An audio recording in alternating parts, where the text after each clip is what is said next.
We're here to empower high-income earners to gain back control of your time through financial independence and stop trading your time for money and start letting your money work harder for you.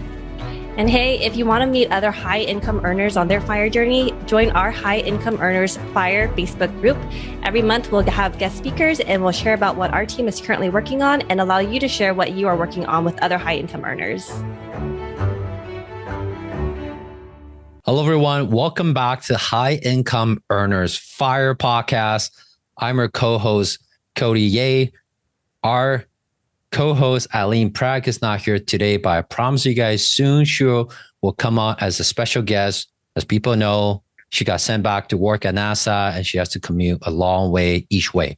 So without further ado, I want to introduce our interesting guest today. And we met probably a few years back, and he's now branded and known as the Godfather of real estate, right? And he's the founder of Wealth Genius.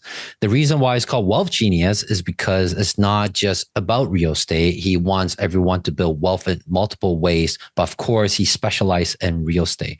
I'm not going to butcher his introduction. I want to let him introduce himself. So welcome, Alfonso. What's going on, Cody? Cody on fire. I love it. I remember meeting you, and I remember feeling that we did have some synergies there, and we never got to pursue that conversation because you kind of went on your way and I went on my way, and I've been following you online. You do an amazing thing. So thanks for having me on. The liking goes both ways. So tell our audience a little bit about you. Like, how do you come up with the Godfather of real estate? How do you have the guts to put on that brand on yourself? Come on, prove it to us. Well, listen, to be honest with you, I did not put it on myself. Okay. So this is what happened. I was on a podcast one day, and the person interviewing me was saying, "Oh, actually, my friend 10 years ago learned real estate from you." Actually, think about it, what this person learned real estate from you. Actually, my other friend learned real estate from you. And they were like, it's almost like you're the Godfather of real estate, And that was the first time it ever was said, and I kind of laughed about it or whatever. And, someone was watching this podcast and they made a meme, if I let me see here. If I close my camera, stop video. Let me see. Can you see that? Yeah, it's hilarious. I saw that when you joined. I was laughing so hard. So someone made that meme, and then that meme started going everywhere, and people are like, yeah, the Godfather. And I just kind of leaned into it, you know what I mean? And you know what? It was, I think it suited me. It should be more of the grandfather of real estate because, it really just means that I've been doing this for a long time. All my students. So I've had the privilege of coaching and mentoring, thousands of students all across North America. I've created thousands of millionaires, and they're like my kids. You know what I mean? Like this is even some of my students are older than me, but I still see them as, I want to protect them. I want to nurture them. I want to inspire them, and ultimately, I'm the Godfather. I'm the Godfather that you never had, right? So I want to be there for as many people as possible. I want to help as many people as possible. So that's where that comes from, and it's a fun tagline. I know it's a great branding.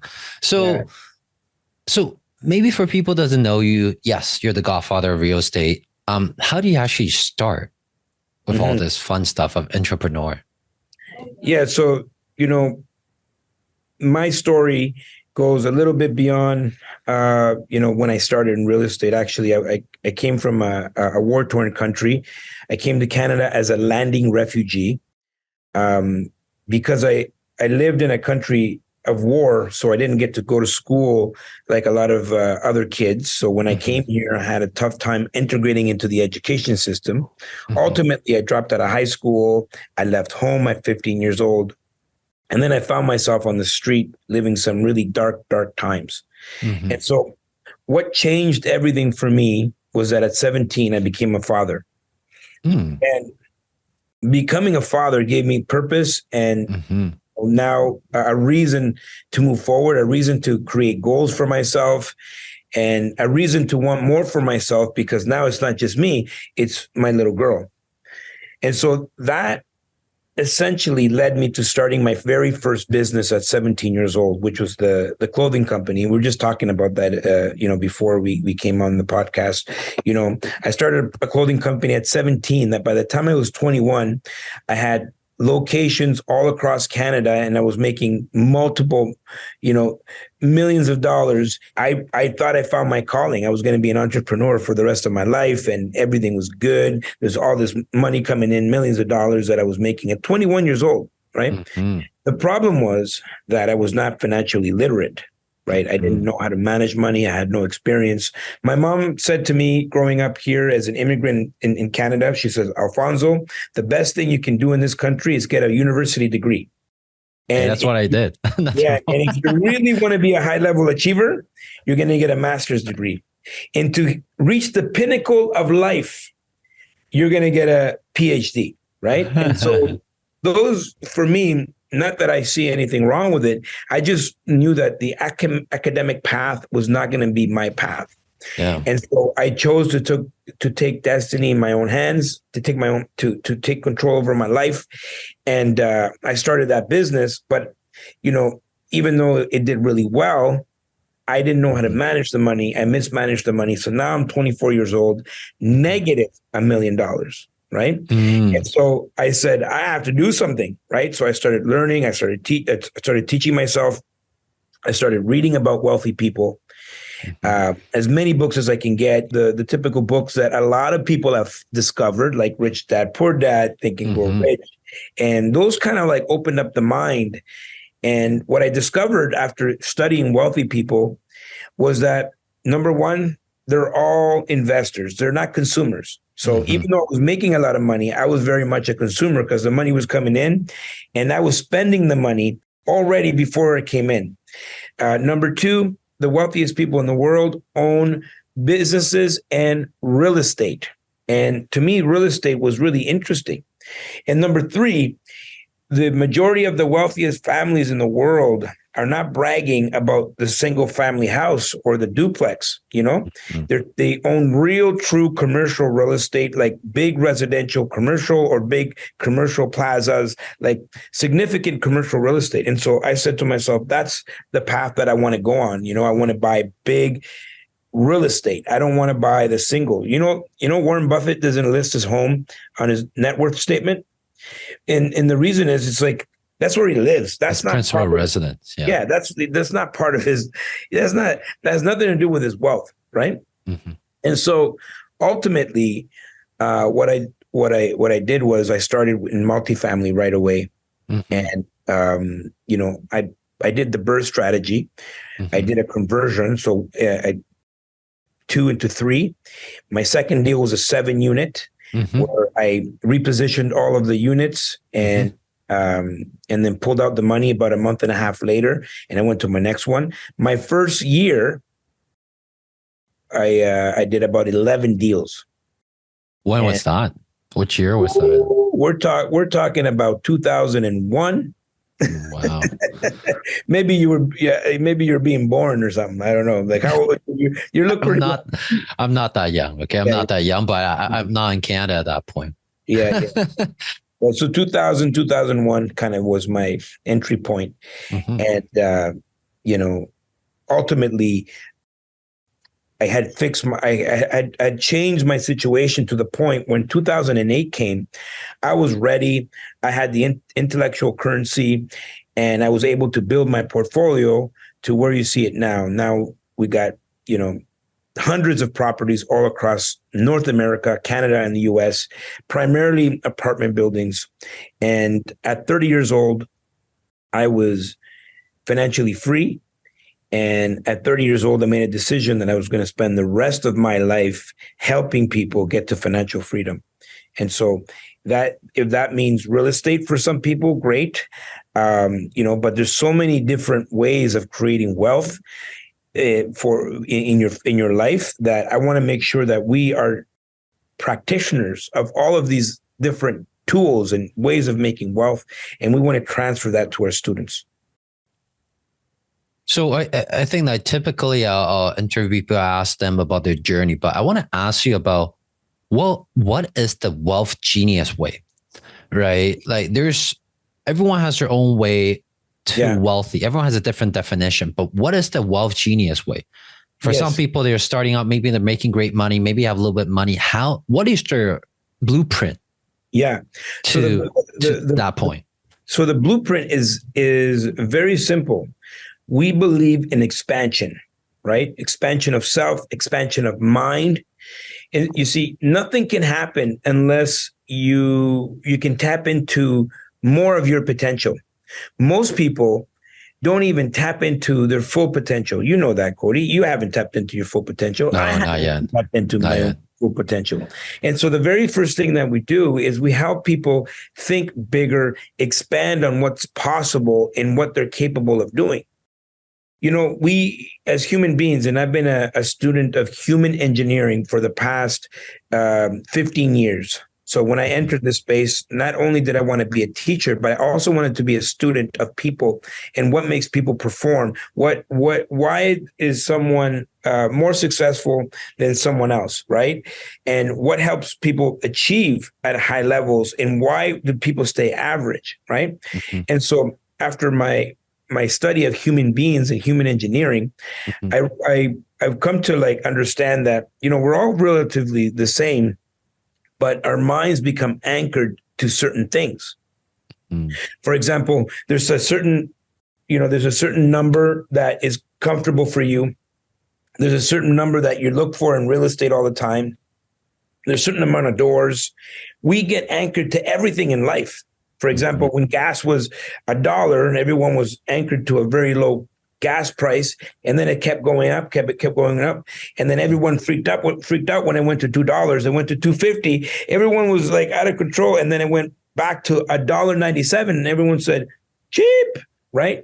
Because we can become anchored to more higher numbers, where the lower numbers that used to be high for you before now seem lower.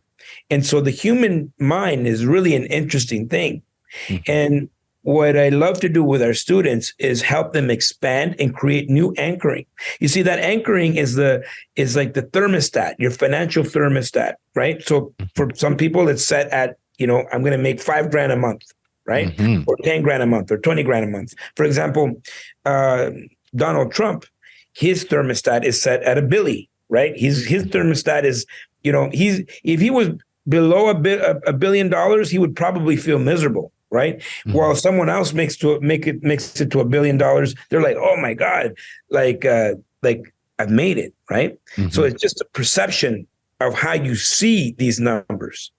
And how can we work on expanding the mind so the deals that you were looking at before now seem easy and small, right? Mm-hmm. And so that's a lot of the work. So we start with the mindset, we expand the mindset, then we input the knowledge, right? Mm-hmm. And ultimately, without the knowledge, you can expand your mindset, but if you don't have the knowledge, you're going to be a sitting duck. Mm-hmm. And so we have, it's pretty much a proven system. I've built a portfolio across Canada in the multifamily space, and that's what we transfer to our students, the exact template that I've used for them to be successful. And then lastly is action. Cody, nothing happens unless you take action. Mm-hmm. No one will remember you for something you almost did. Right? Mm-hmm. It's only the things that you do that matter. So you can expand your mindset. We can give you all the knowledge you want, but unless you take action, nothing happens. And so the philosophy of Wealth Genius is simply take action and execute, right? And mm-hmm. what happens is when you get in a room with like-minded people where everyone's taking action, you will take action for yourself. Mm-hmm. Yeah, totally agree with that. Mindset, knowledge, action. I think that's just a blueprint for really anything in life. Yeah. Right. Expand your mindset. Think it's possible take the knowledge and don't take action. And that's just the beginning. You might fall on your face a few times because everything seems so easy at first. Yeah. Then you start doing it. You know what? Ultimately, you can mitigate risk by connecting with someone that knows what they're doing. Mm-hmm. For example, like if I wanted to get into stock options, I don't have a clue on what I'm doing. I'm going to reach out to you, right? I want to learn from someone that has been there before. And so, you know, if someone's listening to this, your audience, you know, if they're going to take anything from this conversation, it should be, you know, look for someone that is doing what you're trying to do. Mm-hmm. Look for someone that has results that you want in the space that you're trying to get into. Mm-hmm. I totally agree. That's the shortcut to success. You still have to do your own due diligence. Sure, you still have to take action. Yeah. But you avoid a lot of the mistakes because a lot of times when you're playing a bigger game, a mistake can cost you not just time, but even more money than whatever you can pay for, really. Right. So that's very good. Very, very good. That's blueprint, you know, of course, not too much of a detail, but that's the blueprint for anything really in life. Right. So, over the years, since I know your first conversion is 2001, what has changed since 2001 in terms of your conversion? Of course, everything gets bigger, but how's that journey? And how do you see it now going forward? Yeah, so people ask me all the time, Alfonso, if you can go back to the beginning, what would you do different, you know? But beginning is different then and now, right? Yeah. What if you begin now? Based on what I know now, what would I do differently back then, right? Yeah. And what I would do differently would be, you know, I would level up faster. I would expand faster. I would level up faster. Cody, you know, this is, 23 years later. Mm-hmm. I spent a lot of time at the beginning playing small, right? Like being scared of things that, they were just up here in my mind, right? Mm-hmm. And, I would get more coaching, more mentoring, right? I remember if I can go back and talk to myself, my 20-year-old self, I'm like, listen, the things that you're scared of, those are the things that you're supposed to be doing. So I did get mentoring. I did pay for mentoring. I did pay for coaching, but I should have done more, right? But I felt like in my mind, I was like, I was scared to make those decisions that could have propelled me to the next level. That could have got me in the next room. And so it did take me 23 years to do it. I think you can compress time, and the move and the expansion that I went through in 2020, right? So now it's 2020. I went through 20 years of growing and the growing pains and everything. It wasn't until 2020 with COVID that I really, truly found myself as an investor. And what do you mean by that? Truly find yourself as an investor? Because I thought I was doing good, but basically I'd gotten into a comfort zone without even knowing about it. Like I was buying. So my MO before 2020 was 20 to 30 units, built in the 60s and 70s. I go in, reposition, refi, go to the next deal, and it was like 20s and 30s, 60s and 70s, 60s and 70s, 20s and 30s. Yeah. This is what I was doing. And it's like I was extremely comfortable. But it works, right?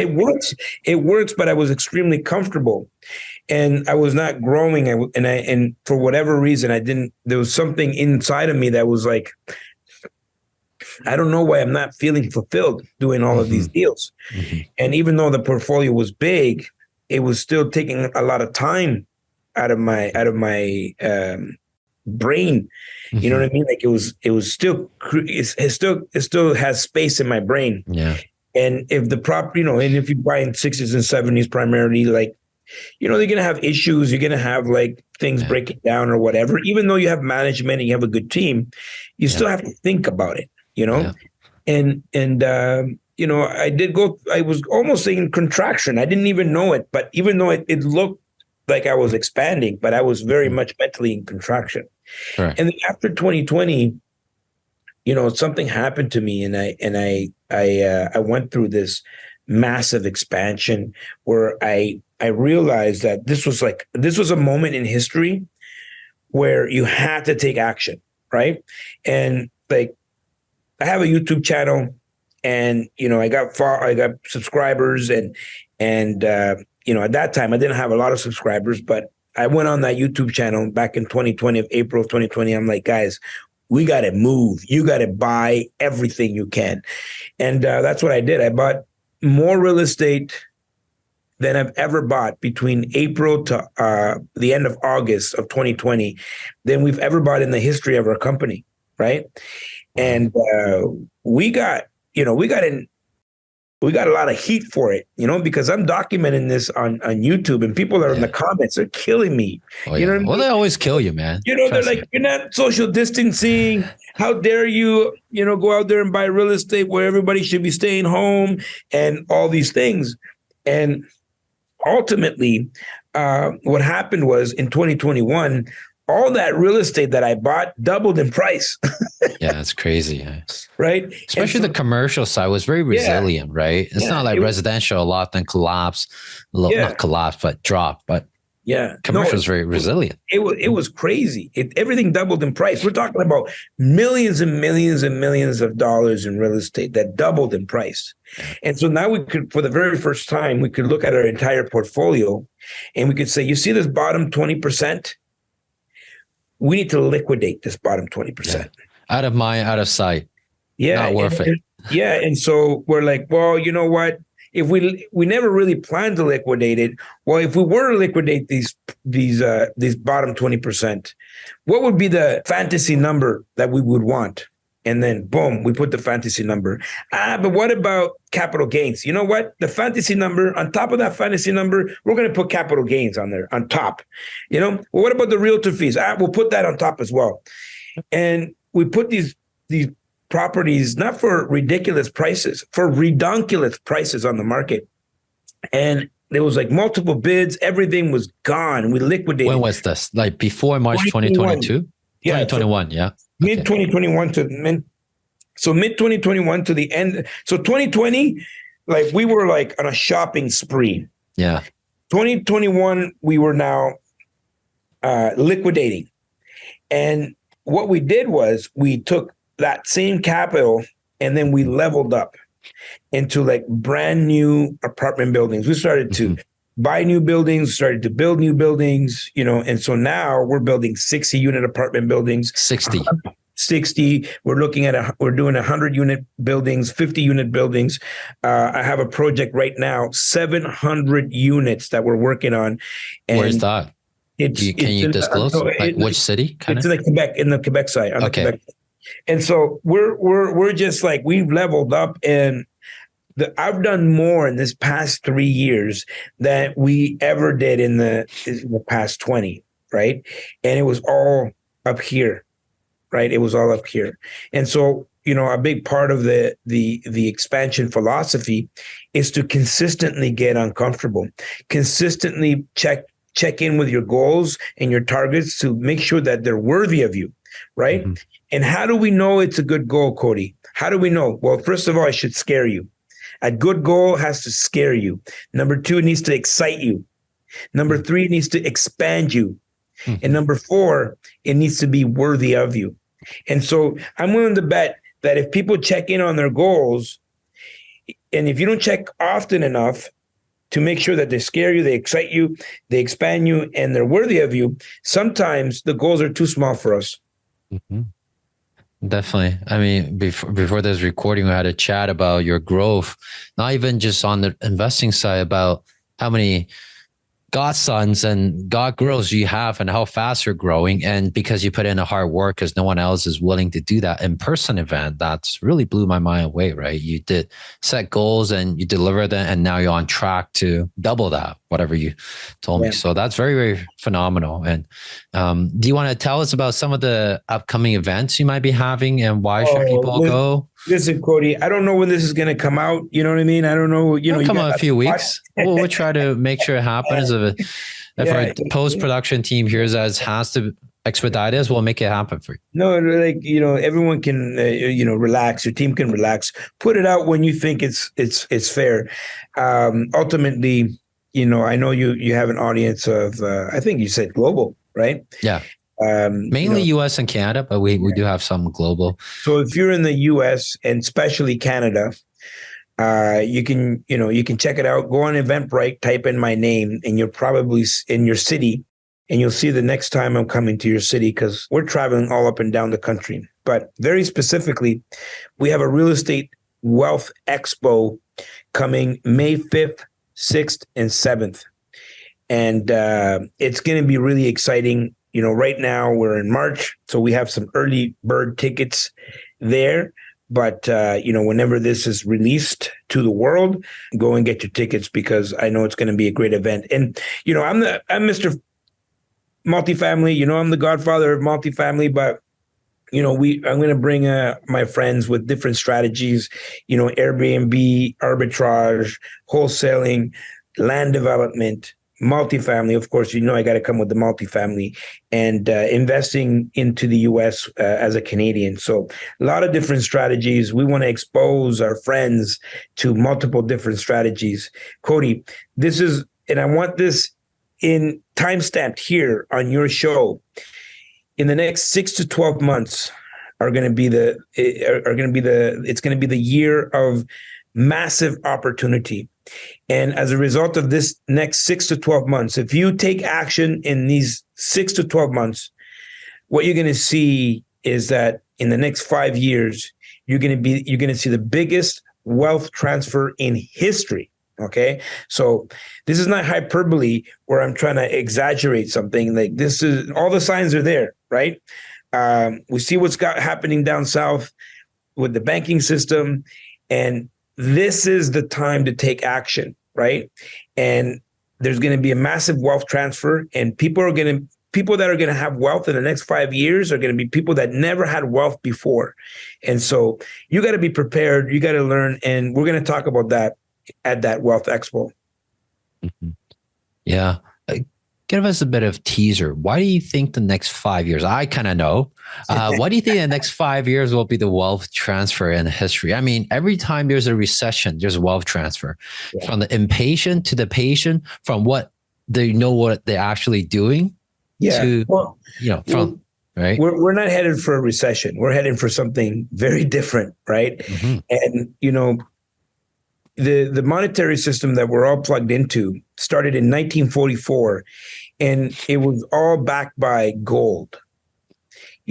Shortly after the 60s, when the U.S. was getting pummeled by Vietnam, the world that has subscribed to this monetary system, the world that brought all their gold to the U.S. and got pieces of paper, they lost confidence in the U.S.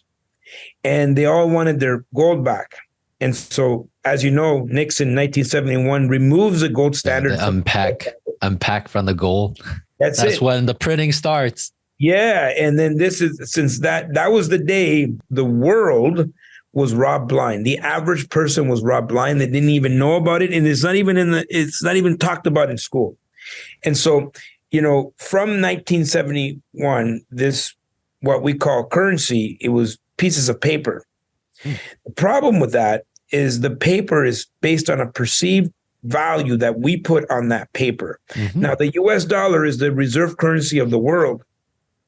And the entire system, the monetary system, is based on debt. Mm-hmm. And so ultimately, what we saw here with this Silicon Valley Bank is just the beginning, right? Because it's no longer sustainable.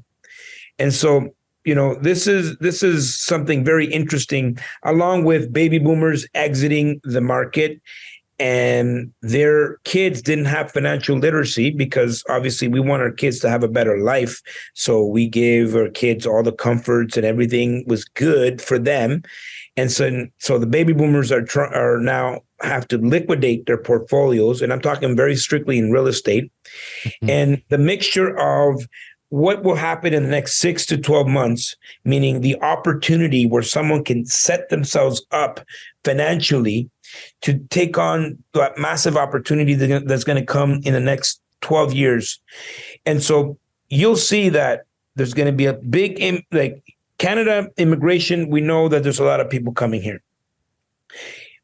you know that North America, there's still opportunity to build wealth. But if you look at real estate in Europe, where it's not even attainable, right? It's just so expensive that, people are just priced out of the market. That is coming our way. So you think what you mean is that Europe is more develop. Everything's more, I want to say conservative, but more structuralized. So you think North America is heading to that direction as well, where there's going to be appreciation that doesn't really make sense, but it's because of the wealth and based on the debt system that continue to pile on. People need to park money somewhere. And real estate is a big part of how they transfer wealth and all that. So they just keep piling in. They don't really care. They just keep piling in. Yeah. Right? So in Europe, the real estate doesn't really change hands. It just goes from family. Yeah. It stays in the Generation. family. Right? Yeah. And so we don't see that in North America because people, I move here and then I like it better in Vancouver, and then I'm going to go to Ottawa and then I'm going to live here, and then they sell their house, In Europe, that's not the custom. Usually people keep their house and it just doesn't transfer, right? And so what you're going to see is a lot of activity in the next 5 years where wealth is going to transfer hands, right? And at that point, okay, because it's going to be a massive wealth transfer because you have baby boomers, you have other things that are happening in the world that are creating the perfect storm for the people that are ready and listening and ready to take action right now. And that wealth is going to transfer hands. And then at that point, after the next 5 years, we're going to become very much like a Europe where the wealth is going to stay in one place. So who's going to let people have those opportunity to obtain those wealth in this 5 years? So the mixture of baby boomers exiting the market and their kids not being financially literate. So it's happening right now. There's massive portfolios that I looked at where the parents have passed and the kids want nothing to do with the real estate, right? So this is a result of us, not educating the next generation, right? So I just came back from Brampton and Cambridge Wednesday and Thursday, and I have a youth foundation where we educate young people on financial literacy. Nice. And I did 2 events back to back, both events, we had like 60 young people in each event. Nice. And, for the very first time, and I know there's other organizations that are doing it, but not enough, right? Like these young people are being exposed to the idea of building wealth, right? We're transferring the mindset. That didn't happen in the 80s and 90s, 90s, early 2000s. I mean, it doesn't even exist in the school system, right? Mm-hmm. And so what happens is people are entitled and they have their job. Mm-hmm. They're too comfortable to, run a real estate portfolio like their parents. Mm-hmm. And so what they're going to do is they're going to liquidate, right? Not everyone, but the majority of portfolios that are going to be sold are going to be sold for that reason. It's like baby boomers are exiting and the next generation X or the millennials, they don't know what to do. So they liquidate. So when they liquidate, all these big funds already have their hands open, be like, hey, we have funds that we need to buy something. Why would they not sell it to the big funds? Because a lot of the real estate in Canada, we know that is probably why you're building instead of buying, is that the bigger you go, it's mostly owned by funds. It's not like US. There's still 100 units building that owned by individuals, but in Canada, it's more control by the funds, right? And once they buy it, they don't give up. So I think let's talk about the funds. So they'll take 50s and 100 units at a time. The 20s, the 30s, that's small stuff for them. This is mom and pop. And that's where the opportunity, that's where I built. That's how I built, Yeah, that's where you keep playing that game. Yeah. 20s and 30s for a while until now I leveled up and started building.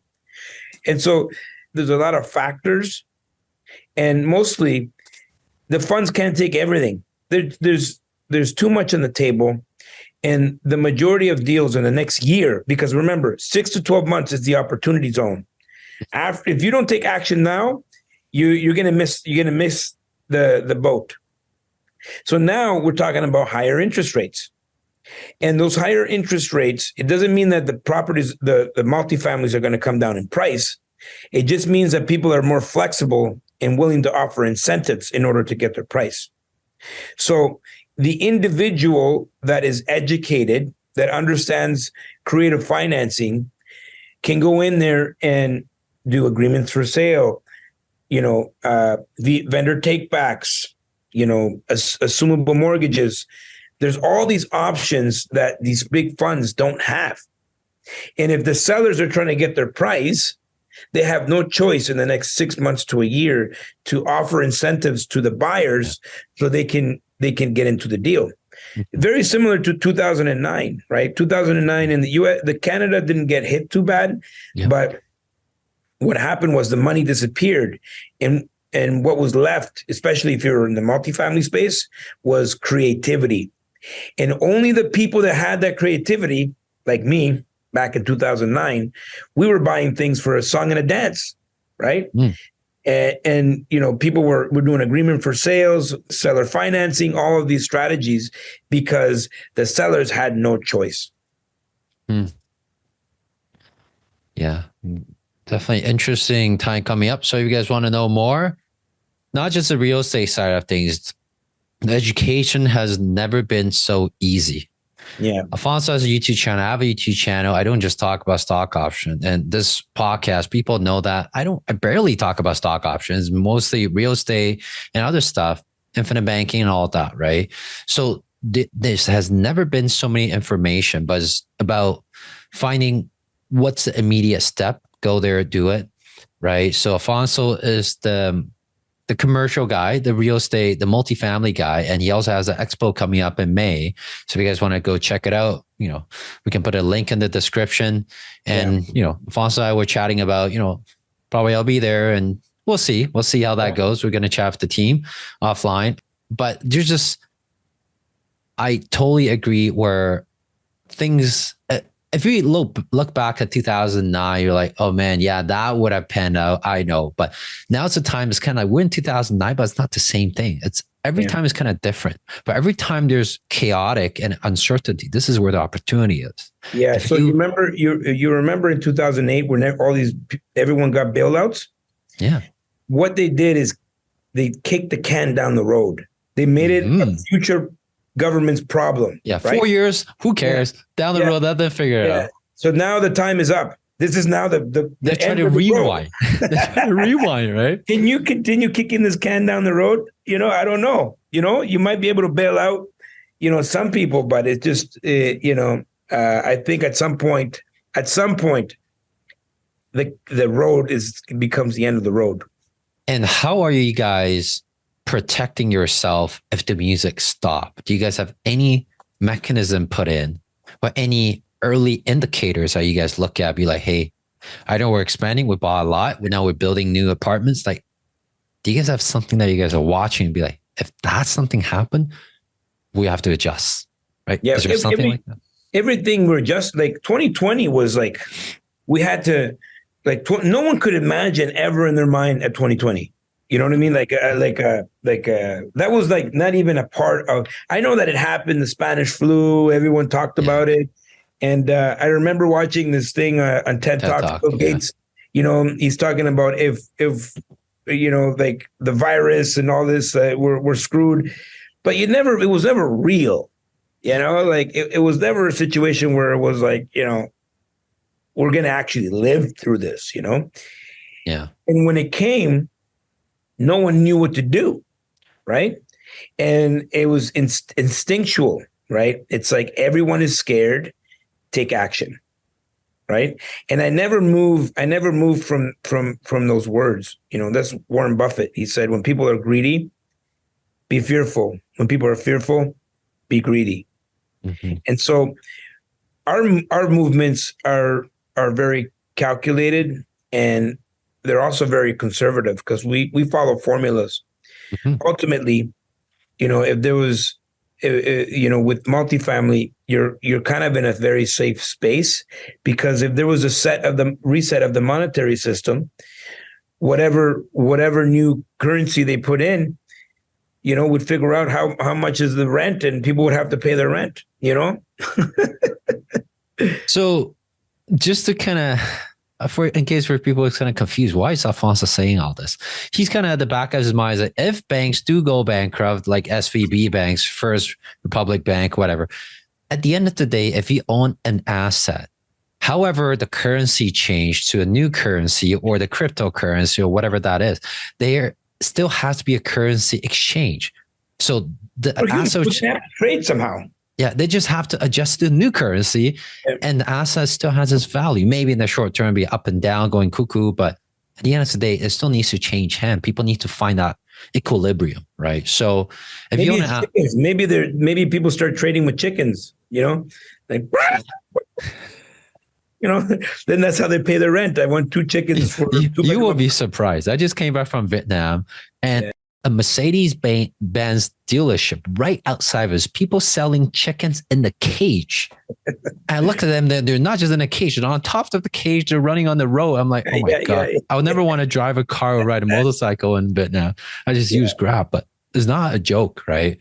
And anyway, that's a whole different talk. We can have a whole different podcast talking about Vietnam real estate. Like the Warren Buffett of China is actually just going into Vietnam, and he's gobbling up a lot of money because he pulled all his investment from UK, and he knows what he's doing. Every time he dodged the bullet, and and all that. So I love talking with those people. I love watching the smart money move flow. So it's great chatting with you, Alfonso, to see your vision of this, and you're leading a lot of people as well. So there's responsibility at the same time, right? Just same as me for my stock option. I don't just look at my own portfolio. I look at how can I make sure most of the people who come to my program, unless they get greedy or get complacent, how can most of them make money? Right? That's the way I look at it. I'm not trying to teach a way, be like, there's only 1% people winning, right? Haha, everyone else. No, it's more about how can you average people do better, right? So and keep people safe and keep them from hurting themselves. Correct. If you tell them you're going to make 1% per month, guess what? They're going to try 4%. There's always 10%. You know what I'm talking. You tell them buy one property. This year, they're going to go like, you know what, I can go buy 10. And then they do it the wrong way, right? Over leverage and all that. So yeah, this is great talk. I know we can be out here for a longer time, but respect your time as well. So let's go into our fire round. Before we do that, do you want to share with us one of the worst moments? Because people love seeing you sometimes miserable. So why not share one of the worst moments since COVID? And you almost like, maybe I should have give up or something. I know you were in an expansion phase, but you were talking about contraction. But let's talk about one of the worst moments. Keep it real for everyone. Yeah. So I would have to say I've had a lot of, there's, people have this expectation that, someone that, obviously I'm in the public eye, I'm a very positive guy. If people see me on stage and they have this perception that, everything is always good, and, I human like everybody else, and there's ups and downs, I have an issue with, I don't like being by myself. Right. And, for me, some of the worst moments came, right after COVID. And I've been on stages, like before COVID, I was on stages every weekend. My life looked very much like it looks like now. I'm meeting people, I'm helping people, I'm connecting with people, I'm hugging people, I'm kissing people. Like I love people. One of my taglines is Alfonso loves you. And it's true. I love people. I love everyone. I want to be around people. So there's people out there that like their alone time. I don't like being alone. Right. And it was like the end of March of 2020 or early April of 2020, where it was like, no one's on the streets. Like, even if I'm not even talking to the people, I just want them around. You know what I mean? And, you know, like malls are closed, everything is closed. And then you go into I remember going into the grocery store and people are not even looking at you in the eye. They're just looking down. Everyone's got their mask. And I don't know. It was a really low point for me because I felt like, I don't know, uneasy. And I'm like, is this how the rest of the world is going to be? Like, is this how we're living from now on? Right. And we're never going to do hugs again. We're never going to do, you know what I mean? There was a moment there. We didn't know if it was going to continue on for the rest of our lives. Yeah. Right. And so for me, that was a low point. I remember my wife, you know, like now we're at home, like, and she got up and I'm like, where are you going? And she's like, the bathroom. I'm like, how long are you going to be? Right.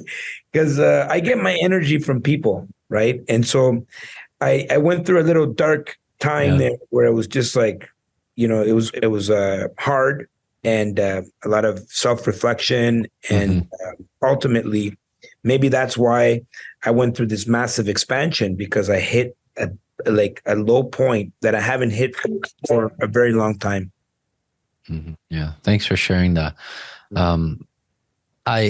It's good that you learn about yourself because of the event, and a natural event. Just force yourself to learn about yourself, even at your age. Everyone will learn about themselves. Yeah. I'm the total opposite of you. I actually don't mind being alone. So no COVID, I don't feel it different. I'm like, I've been living like this. Like, yes, I go out play golf. I don't mind go out play golf by myself. Like that's how I run. I can't do it. You know, in the grocery store, like when we started opening things up and someone bumped into me. Yeah. Like, you're so happy, eh? I'm like, wow, we're back. You want a hug? Yeah. You want a hug? We're back. You know, I like the congestion, and you know, in a mall, like everyone's like, oh, sorry. And then, you know what I mean? Like there's something about that really, like, I don't know, stimulates my mind. There's so many things happening and there's people talking, there's people around. And, you know, and for someone like me, that isolation can be really hard. Yeah. But you love it. I love it. I just learn how to deal with myself, and I like the quietness, because most of the work I do is actually, I need, like, whenever I'm working on something really, really tough, all the decision, if there's a noise, if someone's trying to get on the phone, it irritates me. But that's just me, right? Everyone's very different. So if someone who can relate with you will relate with you. Yeah. That's key. Cool. And we're going to go into our fire round, and I'm going to throw out a little bit of teaser is, Alfonso and I'm putting on a spot. I want to fight for our audience a little bit.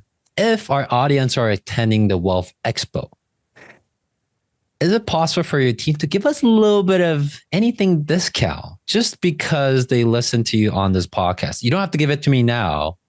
Yeah. Before it goes live, think about it. I can do it. Hold on. Let's do. I'm putting Alfonso on the spot. I gotta write this because I'll create a discount code just for you. Okay.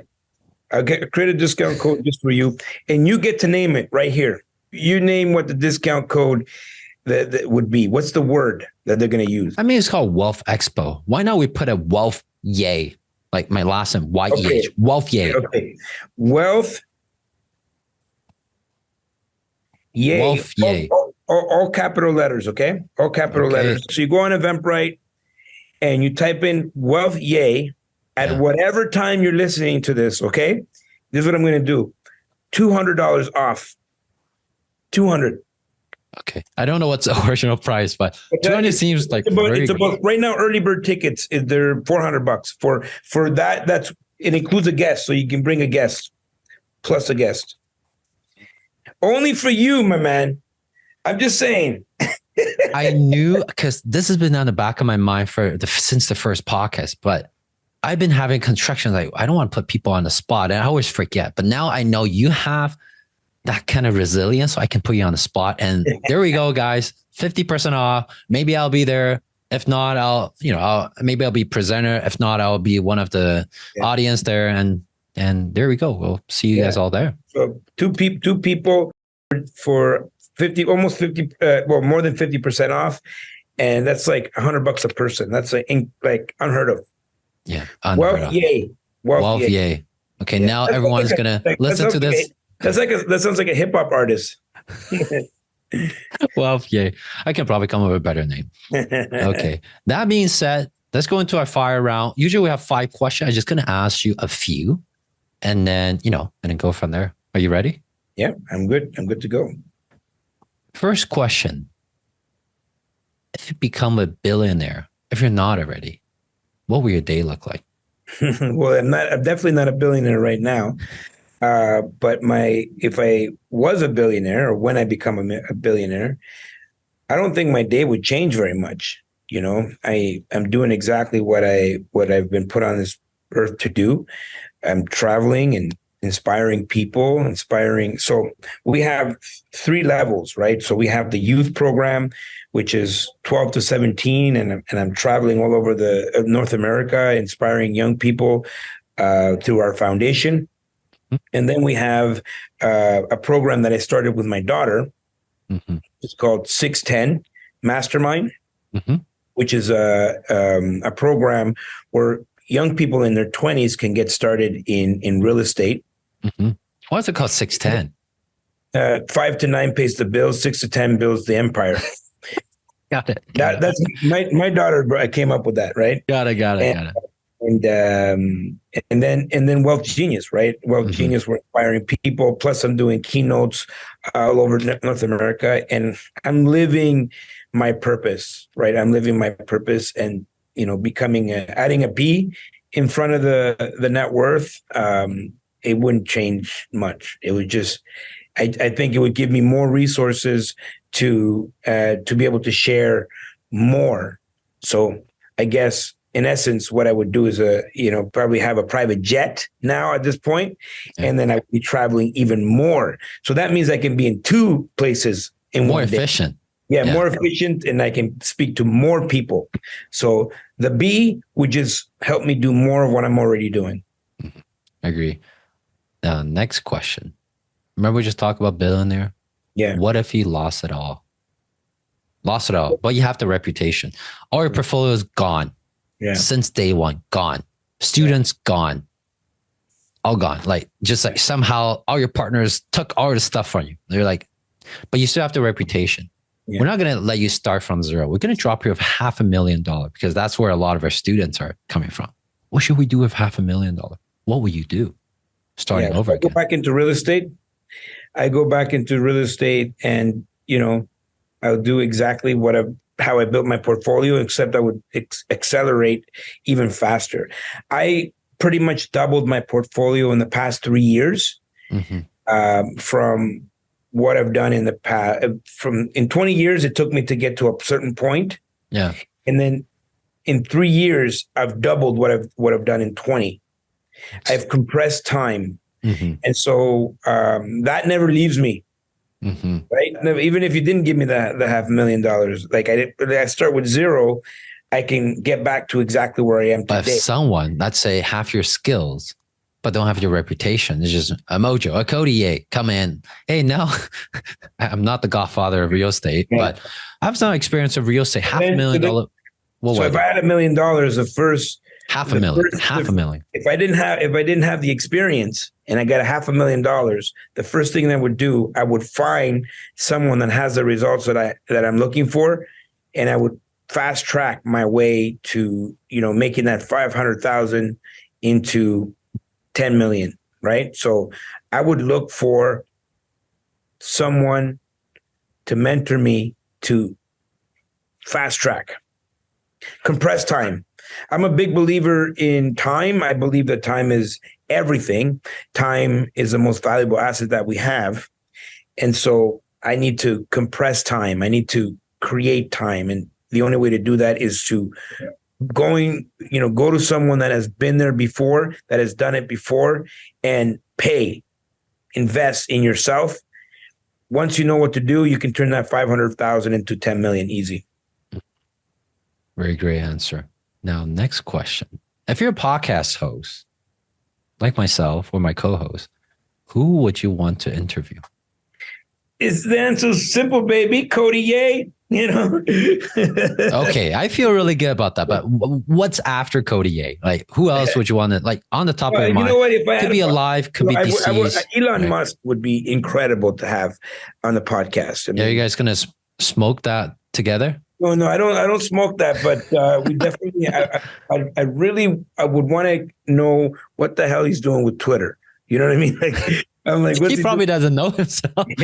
Buy it first. Let's figure it out later. Yeah. I think it was just maybe one of those fun things for him, but you know, it's still there, right? So there's, you know, I think he did something right. So I like to understand, and I like to understand his mind. Number two, I think I would love to interview Joe Rogan. Joe Rogan. Why? I find him very like a fascinating guy, and I find him to have like a lot of general knowledge. He knows a little bit about a lot of things, and he's a really good interviewer, and I think he would be a really good guest. You know, he's just an interesting guy. You said how many people? 5 people? No. I just say just one. I was asking for one. Yeah. Elon Musk. I think it would be one. After you, my man. Okay. Thank you. So, where can our audience find more about you? Where do you want to channel them to? Listen, you know, if anything, and by the way, I might not be your cup of tea, right? So, you know, if it's not me, find someone that has been there before to help you navigate through this. But if you resonate with anything that I've said here on this podcast, you can subscribe to my YouTube channel. You can Google me, go to my Instagram. You know, on my YouTube channel, I have over 1,000 videos, and you know, it's all for free. You know, so if any of that resonates with you, come by and see me in May. You know, I know these, even if you have to fly in, you know, if you have to fly in, come see me in May, and let's hang out. Let's spend May 5th, 6th, and 7th together. Awesome. There we have it. The links will be in the description. Don't forget to use Walthyeh. That's WALTHYEH, all capitalized. If you guys want to attend that expo, I just got the discount for you guys, 50% off. Okay. Move. You see, you're fighting for your audience. You know, like that was a good move, my man. That was a good move. Any last words of wisdom for our audience before we go? Listen, if anything, take action. Take some sort of action. Maybe it's watching a YouTube video, maybe reading a book, maybe looking into something, but just take consistent steps forward, okay? And at the end of the day, Alfonso loves you, and we'll see you at the top. All the links mentioned